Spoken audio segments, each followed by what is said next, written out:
She thought she found love in her wealthy boss, but when pregnancy came, his love turned into betrayal.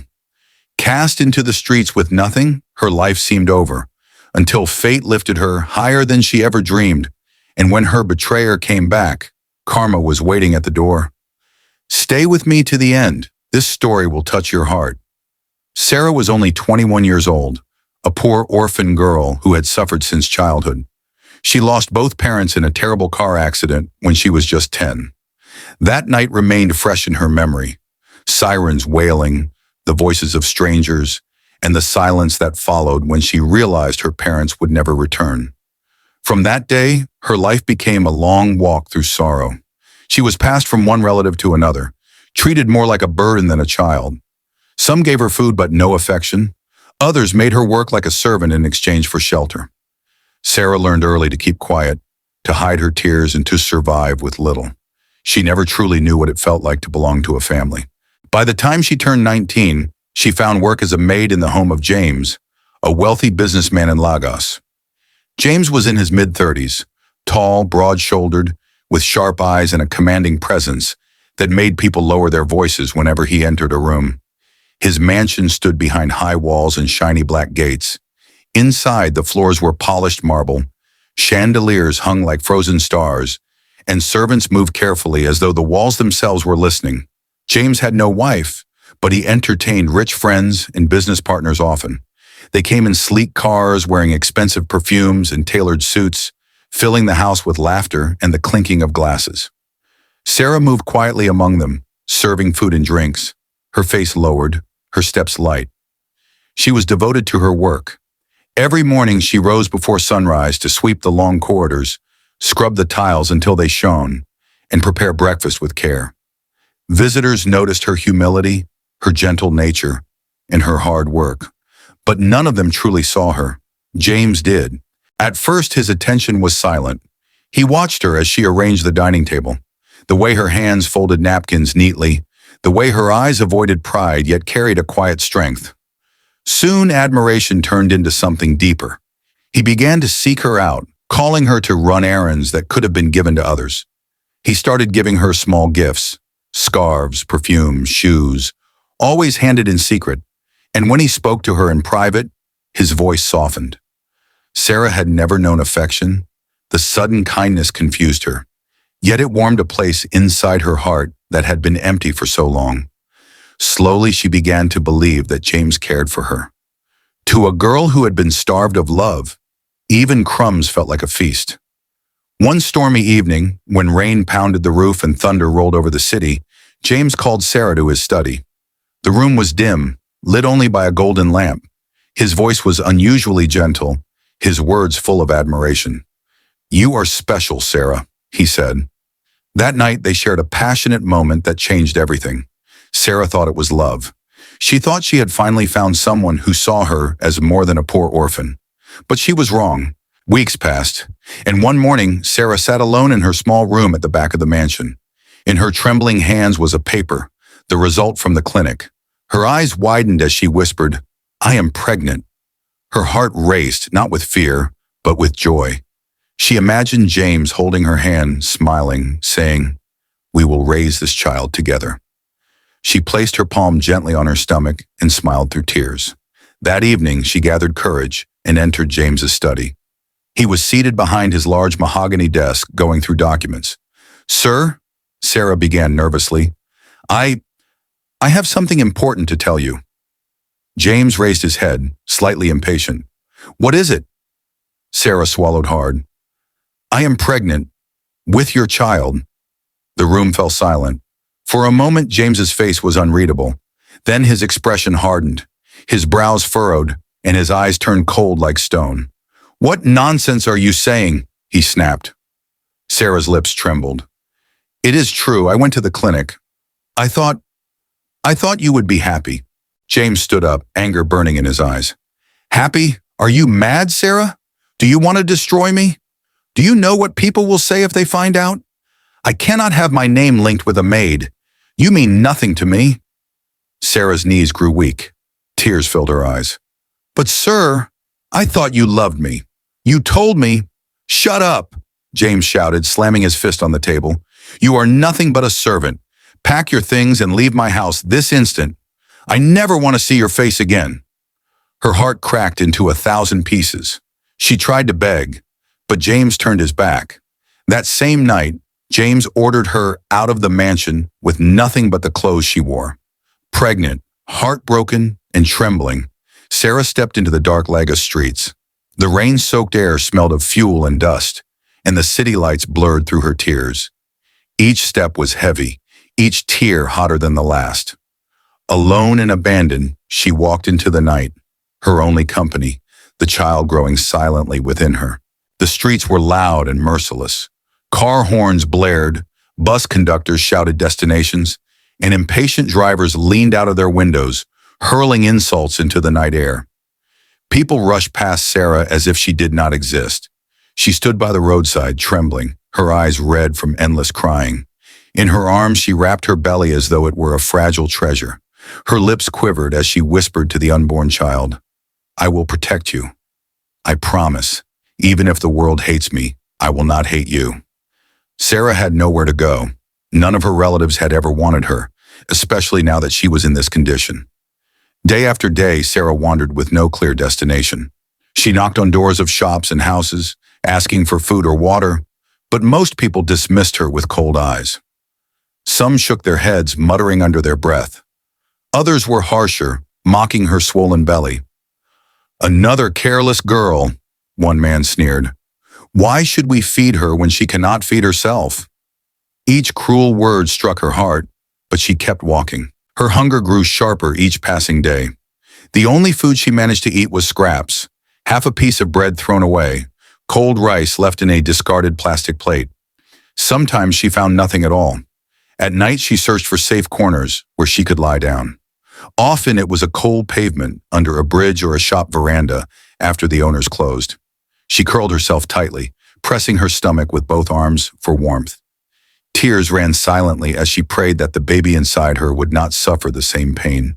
Her feet developed blisters from endless walking. Her back ached. Every time she saw a woman her age laughing with friends or carrying bags of groceries, her chest tightened with sorrow. She wondered if she would ever laugh like that again. She wondered if her child would be born into a world where anyone cared. One morning, she tried to beg for work at a small eatery.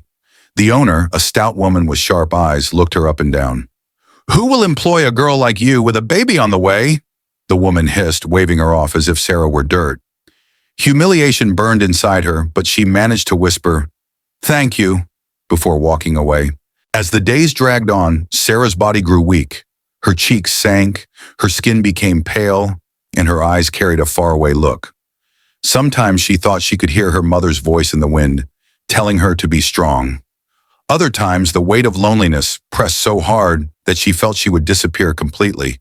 The world treated her as if she was invisible, as though her existence did not matter. Then came that hot afternoon. The sun blazed overhead, unforgiving, making the roads shimmer like fire. Sarah's legs wobbled as she staggered along the roadside. Her lips were dry, her throat ached with thirst, and each step felt heavier than the last. Finally, her strength gave way. She collapsed, her body slumping to the ground. With shallow breaths, she whispered, "God, please help me," before darkness closed her eyes.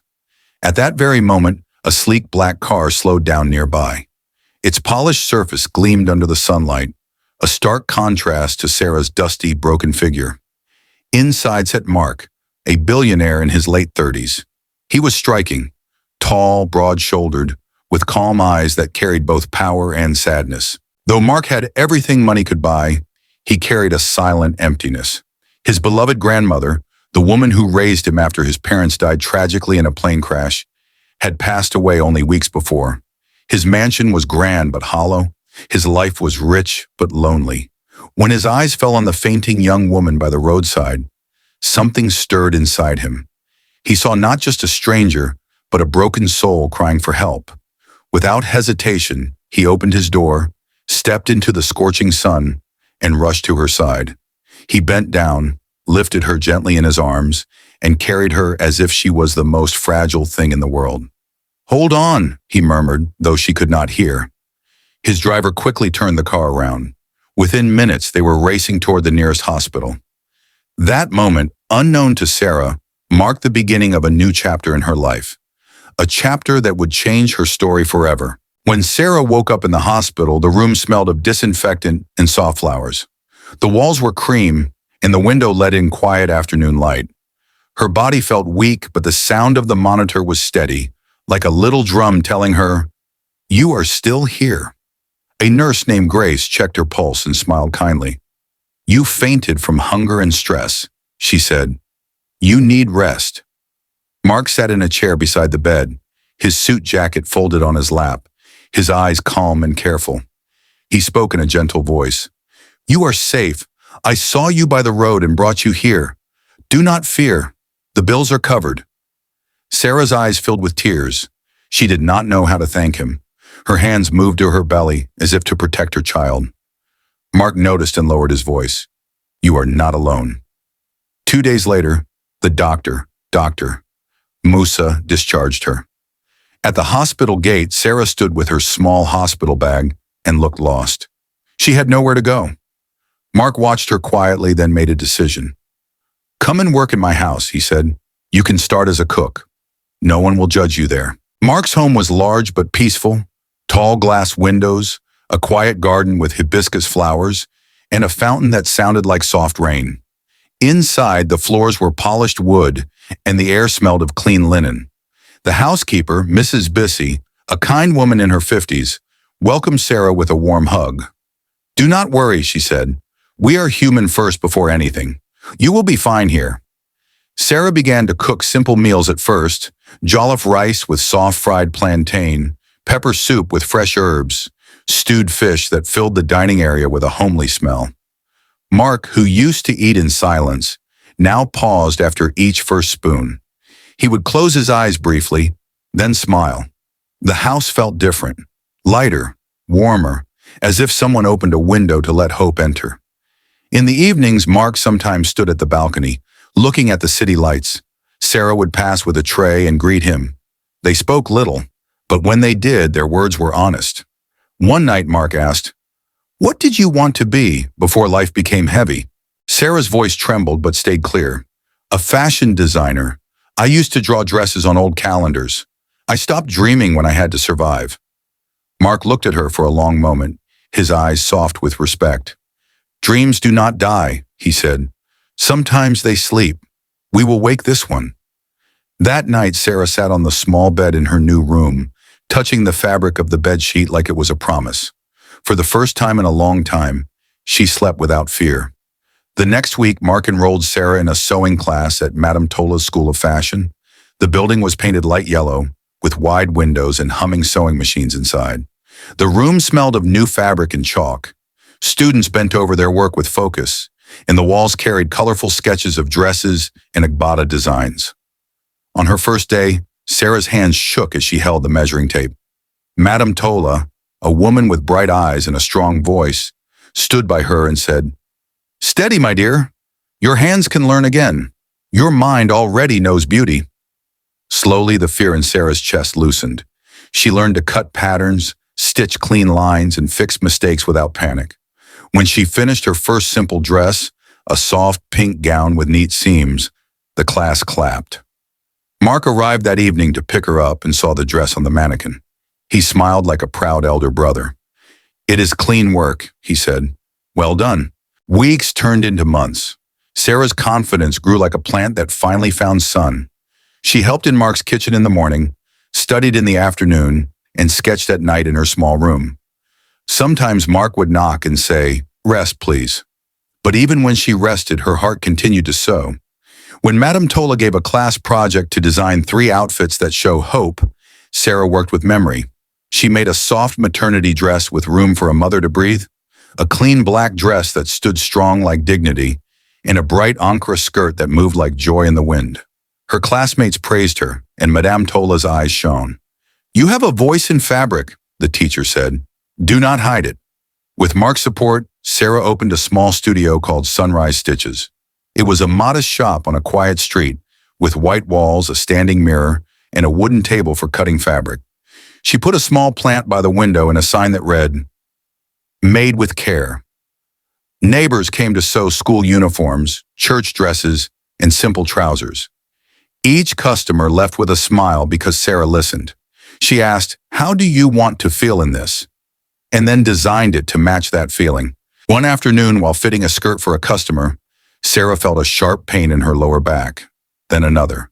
Her breath caught. "Mrs. Bissy," she whispered on the phone, "please tell Mark." Within minutes, Mark's car stopped outside the studio. He helped her gently into the back seat, speaking calm words as if tying her fear into a knot and keeping it away. The hospital lights were bright. The nurses moved with care.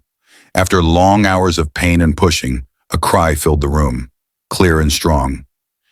"It is a boy," Nurse Grace said, smiling. Sarah's tears fell freely. "His name is Benjamin," she whispered. "A new beginning." Mark stood by the window, hands on the glass, eyes wet. He had lost so much in life, but in that moment he felt something return. Purpose. Benjamin grew fast. Soft cheeks, bright eyes, and a laugh that sounded like small bells dancing in the air. He had a way of bringing joy into every corner of the house. Mark often carried him on his shoulder as they strolled around the garden, pointing at hibiscus, roses, and lilies, naming each one as though he was teaching the boy about stars in the sky. Benjamin would clap his tiny hands and repeat the names in his baby language, making Mark laugh with pure delight. At night, when Benjamin could not sleep, Mark would rock him gently, humming low, steady tunes that echoed softly in the quiet house. Sometimes he would pace slowly by the window, his strong arms cradling the boy, whispering stories of his childhood, of his grandmother's kindness. Though Benjamin was too young to understand, Sarah often watched from the doorway, her heart beating softly but carefully. She was afraid to love again, afraid of being broken once more. Yet the sight of Mark holding her son with so much care settled in her chest like warm tea on a cold evening. It was a picture she carried silently in her heart, a promise she did not dare speak out loud. By the time Benjamin turned 1, sunrise stitches had grown from a small dream into a living vision. Sarah now had an assistant, Tina, a smart young woman with quick fingers and a cheerful smile that made customers feel welcome. The studio carried 2 sewing machines, a display rack with neatly pressed ready-made pieces, and a wooden shelf that held a special book.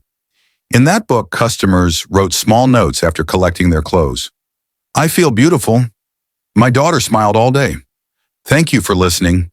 Each note was like a gentle hand on Sarah's back, reminding her that her work mattered. One afternoon, Madame Tola, her former teacher, visited the studio. She looked around with pride shining in her eyes. "Sarah, you are ready for more," she said. "Enter the City Heritage Fashion Show. Let the world see what you can do." The words filled Sarah with both excitement and fear. The event was big, meant for bold designers. Yet she decided to try. For weeks, Sarah worked carefully, every cut and stitch done with deep thought. She chose fabrics that told her story: deep blue to speak of strength, gold touches to reflect hope, and green to show life after pain. She called her collection "From Ashes We Rise." At night, she stayed awake sketching designs, Benjamin's soft breathing in the next room giving her courage. The day of the fashion show came. The hall was wide and bright, chandeliers glittering overhead, the air filled with perfume and expectation. Music floated through the space as models walked gracefully in Sarah's creations. Clean lines, soft movements, and quiet power stitched into every hem. The audience watched with full attention. Judges bent forward, pens scratching quickly. Cameras flashed like stars being born. When the announcer finally called her name as the winner, Sarah froze. Her breath caught in her throat. Then, covering her mouth with both hands, she let tears slide down her cheeks. Sweet, healing tears. She looked at Mark in the audience. He had risen to his feet, clapping hard, his eyes shining as if he had been waiting for this very moment since the day he found her by the roadside. After the show, Mark took Sarah to a calm restaurant with soft lights, white tablecloths, and gentle music playing in the background. A small cake sat on the table with the words, "Well done, Sarah," written in chocolate. Mark's voice was steady and clear as he spoke. "You and Benjamin changed my home into a family," he said. "You brought warmth where there was cold. You woke me from my grief. I love you. I want to be your husband. and I want to adopt Benjamin as my son." The room felt suddenly quiet, as though the world itself held its breath. Sarah's hands trembled, but her voice, though soft, was steady. "I have feared love because love once hurt me," she said, "but you have shown me kindness without condition. Yes, Mark, I will marry you." Their wedding was simple yet beautiful. White flowers lined a garden path, fluttering gently in the breeze. Friends, staff, and well-wishers stood with happy faces, clapping as Sarah walked forward in her gown. Mark signed the adoption papers for Benjamin, holding the boy close as if promising the future with his arms. In the photographs, Sarah looked radiant, not because of the dress alone, but because her heart was finally safe. 5 years passed and life had taken Sarah to heights she once thought impossible. Her fashion brand, Sunrise Stitches, blossomed beyond her imagination. What started as a tiny studio with one table and a single sewing machine had grown into a household name. She opened 2 more studios, one in Lagos Island and one in Abuja. Each space carried her spirit: bright walls, simple mirrors, and laughter from young women learning to sew. Sarah made it her mission to employ girls who needed second chances, orphans, single mothers, and young women who had been pushed aside by society. She trained them the same way Madame Tola once trained her, not just with skills but with encouragement. Customers often said, "Sunrise Stitches does not only sew clothes, they sew confidence." For Sarah, those words were worth more than any award. But while her star rose higher, James's life crumbled. After throwing Sarah out years ago, he hid his shame behind arrogance and money. Yet pride made him reckless. He invested in risky deals, borrowed more than he could repay, and ignored wise advice. When one major deal failed, the foundation of his empire cracked. Partners abandoned him, employees whispered of his downfall, and creditors circled like vultures. Desperate, James heard news that the wealthiest man in the city, Mark, would attend the annual charity gala. He sharpened his smile, rehearsed persuasive lines, and dressed in his last tailored suit, hoping to find salvation. The hall that night glittered with chandeliers and soft music. Men and women in elegant dresses moved gracefully across the polished floors, glasses of wine in hand. James stood near the corner, clutching his drink, eyes scanning the entrance nervously. Then he saw them. Mark, tall and steady in a dark suit. Sarah, radiant in a golden gown that shimmered under the lights. And walking between them, holding Sarah's hand, was Benjamin, now 5 years old, his eyes bright with curiosity. James felt the floor shift beneath him. His breath caught as he stared at the boy. The child's wide eyes and innocent smile reminded him painfully of his own childhood face. But instead of guilt, his mind twisted with calculation. If that boy is mine, then I can use him. If Sarah loves him and Mark has adopted him, then they will do anything to protect him. He could be my key back to power. During the event, Sarah gave a short but powerful speech about giving opportunities to the poor and teaching skills that build dignity. Her voice carried steady strength, and the audience listened with respect. Mark stood proudly at her side, his hand brushing hers. James, however, could not hear the words. To him, every syllable was a knife of memory. After the gala, he approached Sarah. "Sarah," he said with a forced gentleness, his eyes flicking toward Benjamin, "is the boy my son?" Sarah turned to him with calm eyes that held no fear. Her voice was soft but sharp.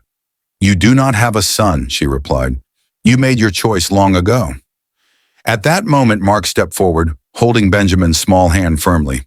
Without another word, they walked away, leaving James standing alone with the bitter echo of what he had once thrown away. That night, James tossed restlessly in bed, his mind burning. He hired people to dig into Sarah and Mark's lives. The truth stung like fire. Sarah's success, Mark's endless support, the adoption that made Benjamin legally Mark's son. Jealousy churned into rage, and rage twisted into a dangerous plan. James convinced himself he could still control them. His plan was cruel. He would kidnap Benjamin and use the boy to blackmail Sarah and Mark into supporting his collapsing company. To him, it was not about fatherhood. It was about leverage, about power. A week later, he appeared at Sarah's studio, pretending to be broken and seeking forgiveness. "Sarah," he said, lowering his voice, "I was wrong. Help me, please. My company is dying. Maybe for the sake of our child, you can convince your husband to invest. But Sarah, wiser now, saw through his mask. Her voice was firm. You are not part of this family. Stay away from us, James. Whatever you are planning, end it here. Her warning rolled off him like rain on stone. His pride and desperation blinded him. One afternoon, James put his plan into action. He waited outside Benjamin's nursery, standing under a tree as children spilled out into the arms of waiting parents. His heart raced when he saw Benjamin step out, holding his lunch bag, humming a tune. Moving quickly, James bent down and grabbed the boy's hand. Benjamin frowned, confused. "Uncle, who are you?" he asked in a small voice. James forced a smile. "Come with me, son. I will take you to your mother." But before he could move far, the teacher shouted, "Stop! Where are you taking that child?" Panic erupted. A guard rushed forward. Parents screamed. Within minutes, police sirens wailed. Mark and Sarah arrived, their hearts pounding. Sarah nearly collapsed when she saw her son safe in the arms of a policewoman. She rushed forward, hugging him tightly, tears streaming down her face. Then she turned, her eyes blazing with anger. "You will never touch my child again," she said to James, her voice as firm as iron. James was arrested on the spot. In court, he tried to twist the story, claiming he only wanted to reconnect with his son. But his lies unraveled like weak cloth. The judge saw his actions for what they were: kidnapping and blackmail.